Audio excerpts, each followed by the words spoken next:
preparing for this, in preparing for the chaos or for the uncertain, we tried to take a lot of different approaches, right?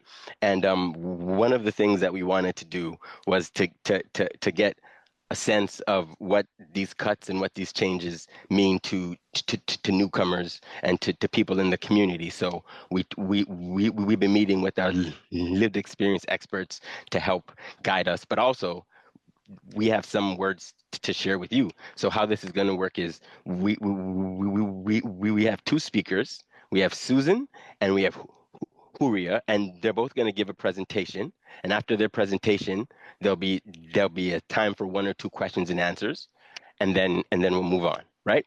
But before I get to that, I want to shout out the entire team that was working with us today. And I just wanted to take a moment to give a round of applause to Susan, to Horia, to Jones, to Hakeem, and to Hajara. Without these five individuals, this whole session would not be as coherent and organized as it appears to be. They pulled me off of a ledge many, many, many times with my silly recommendations. Their wisdom and their calm has been incredible. Okay, so now, with no further ado, and Susan, for the sake of time, I'm going to put your wonderful bio in the chat, right? And then you can just go in, because I think we know you. You know what I mean? Okay, so do you need to share your screen? No, we said we're going with big faces, right? Big faces. Okay. Susan, please take it away. Thank you so much, Ruben. Thank you, everyone. Thank you again to the speaker, Dr. Shaw. It was really, really very, very informative. Appreciated a whole lot. So, hello, everyone, and thank you to the National LIP Secretariat and its team for giving me this opportunity to share. Thank you to Kimo Mansouri, our local immigration partnership coordinator here in Lloydminster, for his continued valuable work and supporting the Newcomers Gateway, for also introducing me as a volunteer on the LIP Advisory Committee here in Lloydminster. So subsequently, I'm in this forum today. So let's get straight into it. How do recent cuts and shifts in EDI and anti-racism work impact your feelings, our feelings of safety, belonging, and community inclusion in Canada? Decisions made that include cutbacks, shifts in focus would become minimized on the priority list, because for me, once that decision is made, we know where that is going. And this obviously will ruffle feathers of those directly affected. Immigrants will have adverse feelings of safety, belonging, and community inclusion. And to my fellow immigrants, as harsh as this may sound, this is life. Change is constant, but the glass is always half full. And I'll put a pin right here and then continue. What message do these changes send about how Canadians, Canada perceive immigration, racialized communities, and diverse needs? My thoughts are simple. Why do we do land acknowledgements? No need to explain. Respectfully, we know the answer. Therefore, can it be assumed that anyone not referred to in that acknowledgement is a descendant from some kind of immigrant pathway? The message is uncomplicated. Those who participate in racializing communities and diverse needs do not need to elaborate on its intent, but I don't think they spend enough time in front of the mirror.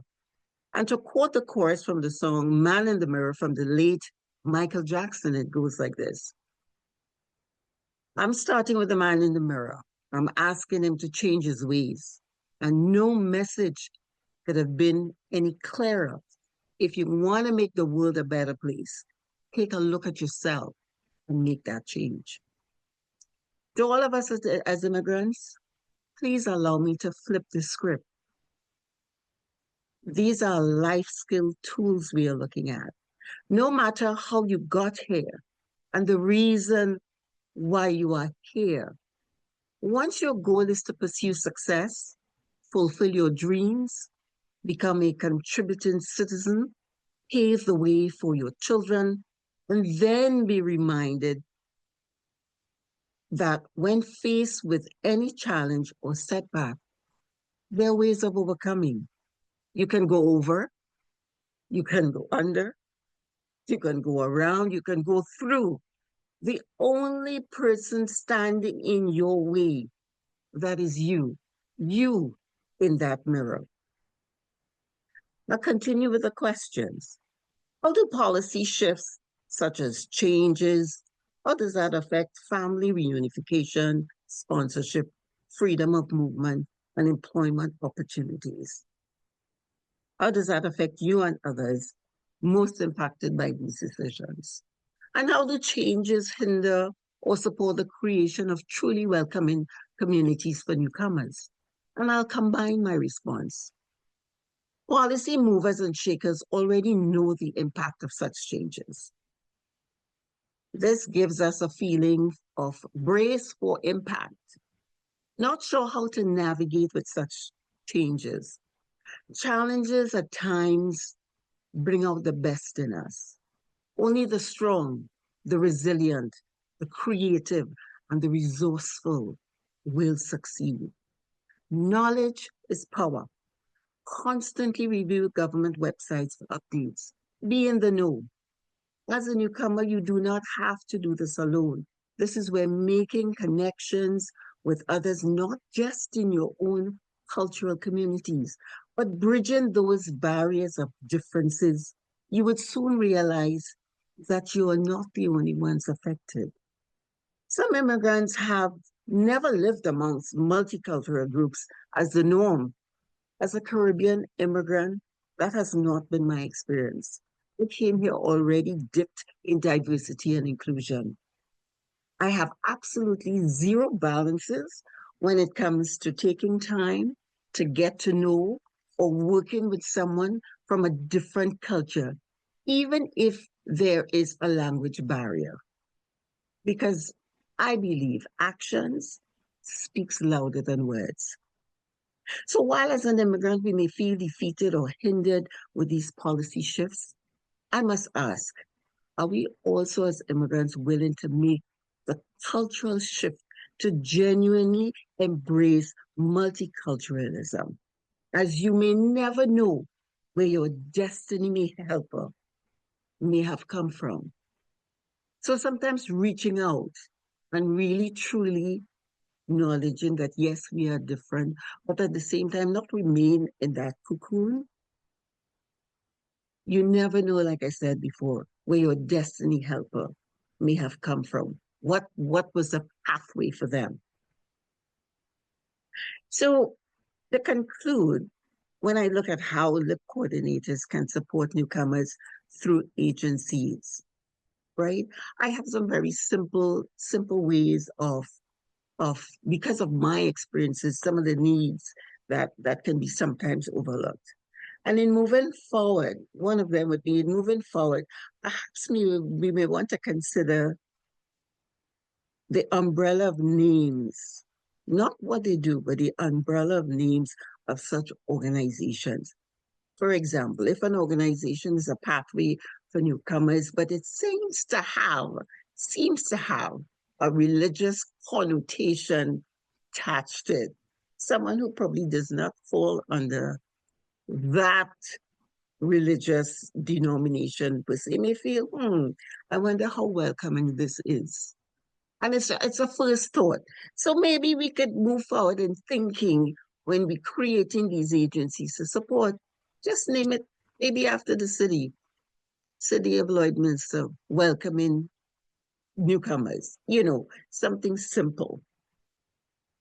And in that way, I think it will just take away some initial feelings of, maybe I just don't belong there, And the other thing is that families, because of opportunities, they may need to move from one city to the next.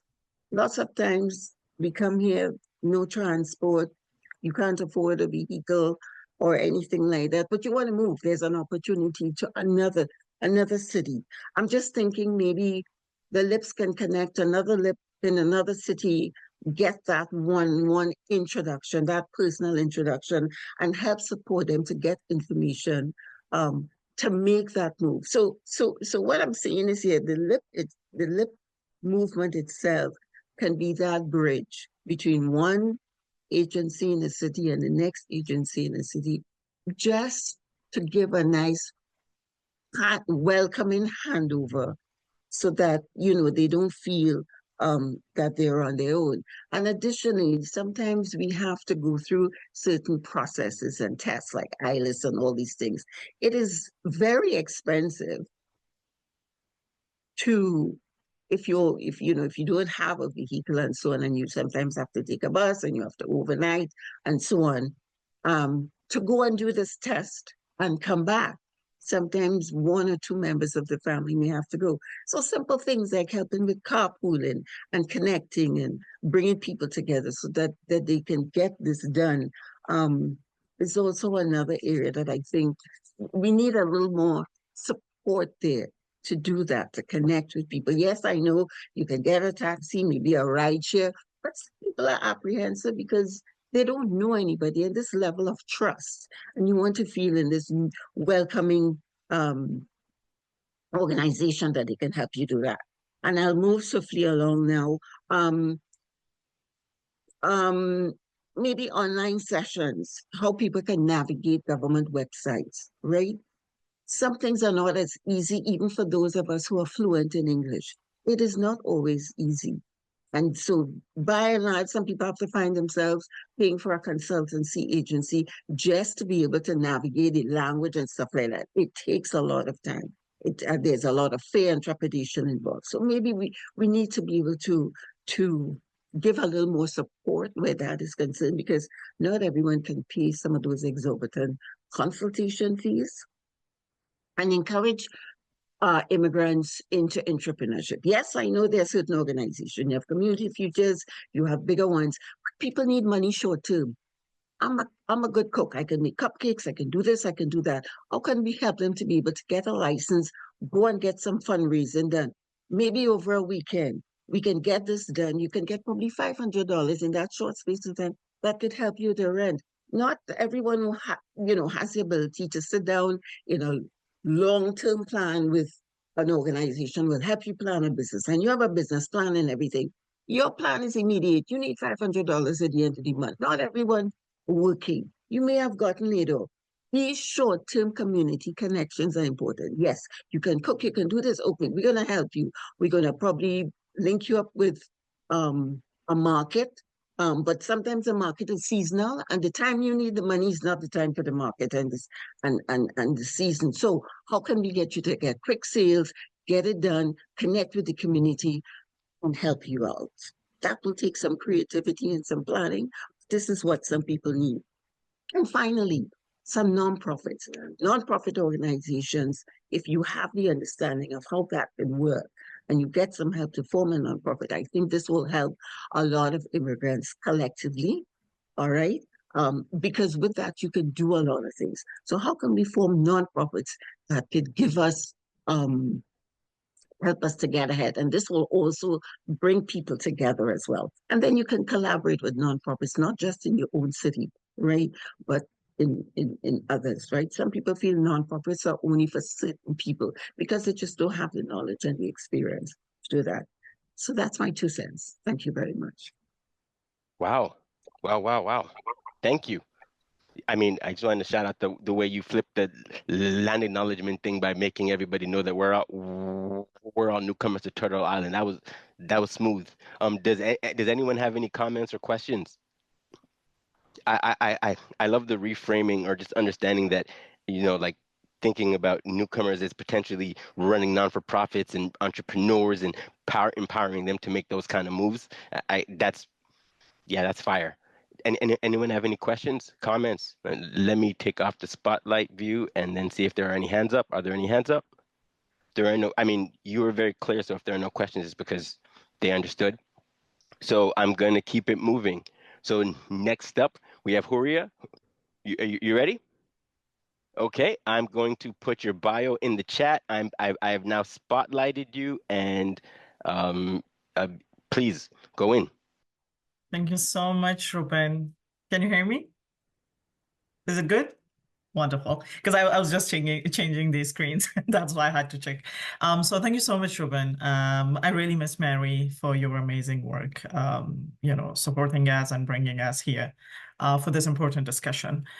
Today, early morning, I woke up with, this thing being called an extraordinary day for Canada due to Trump's tariffs. And I can't, resonate more with today's discussion because we are being attacked at different levels. For me, as a newcomer, as a woman, bringing all my intersectional identities, it's important that today we wanted to have this conversation. So it's not like a presentation, but it's more like having a heart-to-heart, sharing, our thoughts, our perspective, and that how it goes on our ends, how it feels.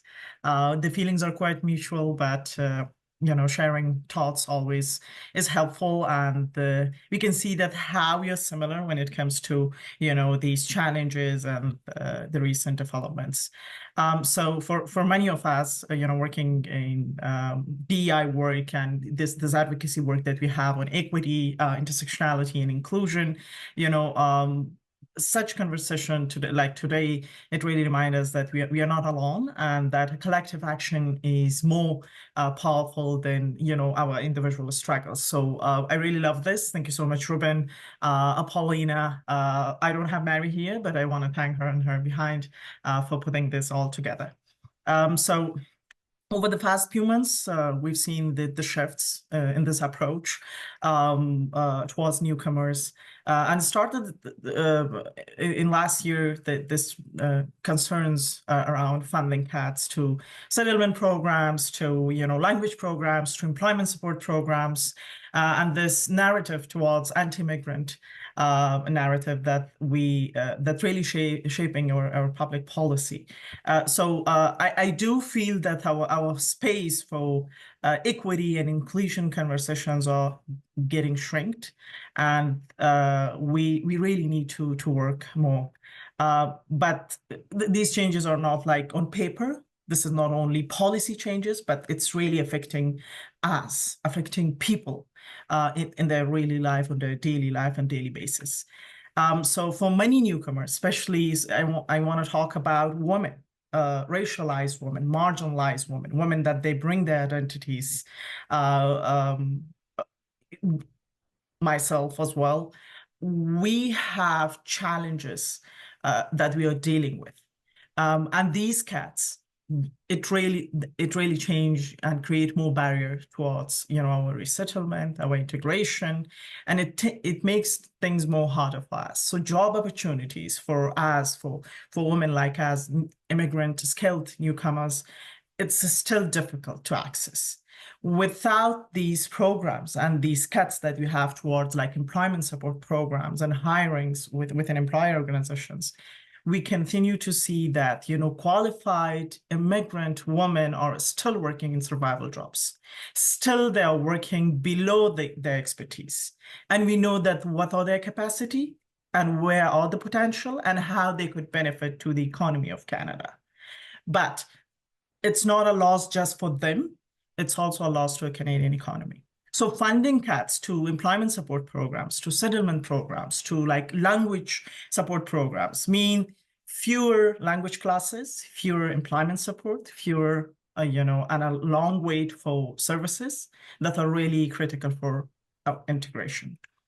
Anti-immigrant rhetoric and this policy shift that we are, experiencing, including the tougher family reunification rules and changing, the sponsorship guidelines, having it updated on quarter basis.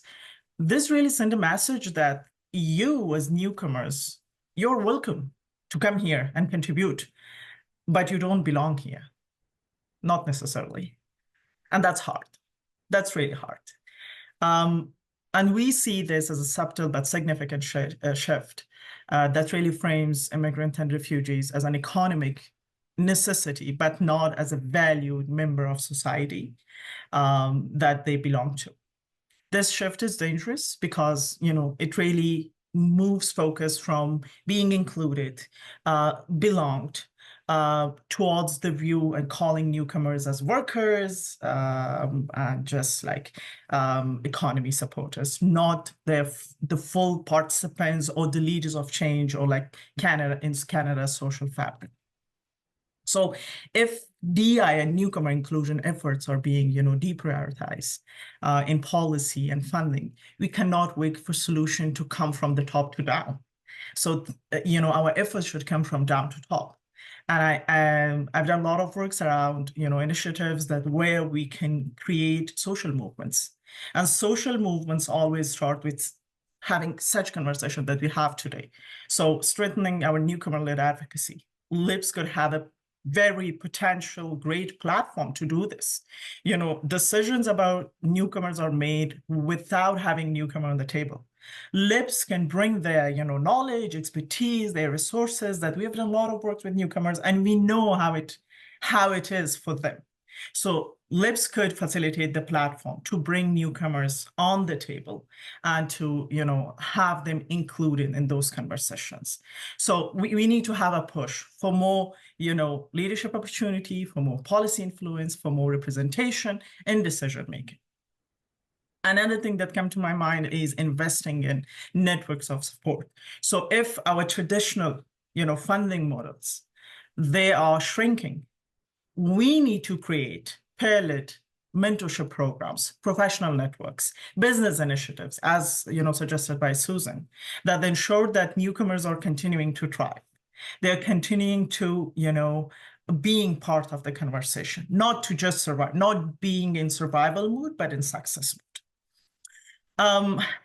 And as a last, we need to challenge this, narrative that we have towards immigrants. We must push back against this sentiment and reframe our public conversation, not as one of division or like a platform, because we are getting funded. That's our focus area, but recognizing that newcomers, although having all those challenges and barriers, they are building Canadian economy. They are builders, they're contributors, they're leaders, and they are an essential part of Canada's future. I would reference everyone to go and check the Canada status, in 2024 and 2025 to see that how much we immigrants and newcomers are like contributing to the Canadian economy. As a call to action, I can't emphasize more that we cannot allow these, rollbacks to erase the progress that we have been working on and we've committed, and that becomes a personal value to all of us, and to making Canada more inclusive, equitable for all newcomers. We must continue to fight for the policies that support real integration, not just economic contribution. We must build spaces where newcomers are not just welcome but also empowered. And as a last piece, we must ensure that our voices are not sidelined in this moment of uncertainty, but instead lead the way forward. Thank you so much, everyone. Robin, back to you. Wow. Thank you for leading the way. Horia, thank you. Are there any questions? I have goosebumps. I mean, yeah. Okay. And you were inspired by Susan too. That was incredible. Because we are running short on time, what I'm going to do now is get us ready to go into our breakout rooms, but I think everyone heard you loud and clear. I think what you were saying about needing to build from the bottom up is key. And I think it's recorded and it was heard. I don't need to say much more. Okay, so how we're going to move this for the breakout rooms. We're going to have 4 breakout rooms, right? And in the breakout rooms, I think the question that we're asking, right? What challenges are you perceiving facing, or are you facing, and what solutions or approaches are you thinking about taking? And the approach is to steal each other ideas and build on each other. And that's kind of what's up. The breakout rooms will be facilitated by the lovely NLS team. And I think there are 5 of us here. So Paulina, I will take one of the roles as a facilitator / note taker, so you can be a full participant, because I think, that would be fun for you. So, and we're going to create the rooms randomly. So that's how that's going to roll. All right. And the way this is going to go for time is we're going to be in the breakout rooms until about 3:35. right? And that still gives your 15 minutes the same, and my and the wrap up will be shorter. But there's, yeah. So, Pauline, what do you There's think? a question in the chat. Oh, there is a question in the chat. Let's go. Okay, this is my question. This is what I posed that I wanted to ask Horia. Go ahead. Yeah, you mentioned that you're tackling a fund, CAS Fund for anti-racism. Can you please explain a little bit how exactly you're doing this? Because we're experiencing something like that in the organizations that I work for, and we had a 3-year grant support from the government, and now we hear that this work will be cut because it's indirect services, pretty much what have leaps. Thank you. Thanks, Mela. To answer your question, that was actually one of my suggestions. So I'm not working actively on that, but I've been part of different conversations where organizations share their concern that we are being cut when it comes to funding, and we are looking for alternative options. So there are other foundations, corporations that they have active funding, and they are updating and revisiting their policy in terms of supporting organizations like this that they were relying on government funds. So now they are offering specific funds to such organizations. So my call to you and your team would be checking actively across the foundation and looking at corporations, specifically in Canada and internationally, that they offer support to organizations in such difficult moments. So that was a suggestion that we need to look at the different, streams. One of the streams that came to my mind, because I've done some works in Albania and Afghanistan, and then there were one of the practices that we were having there was having this peer-led sort of mentorship, having collectives, reaching out to, corporations and the, sorry for that. Reaching out to corporations and advocating for collective funding instead of going one by one. So that was one of the suggestions. Yeah, this is what we're trying to do. Some collective efforts with other organizations in Calgary. Thank you. Thank you. No.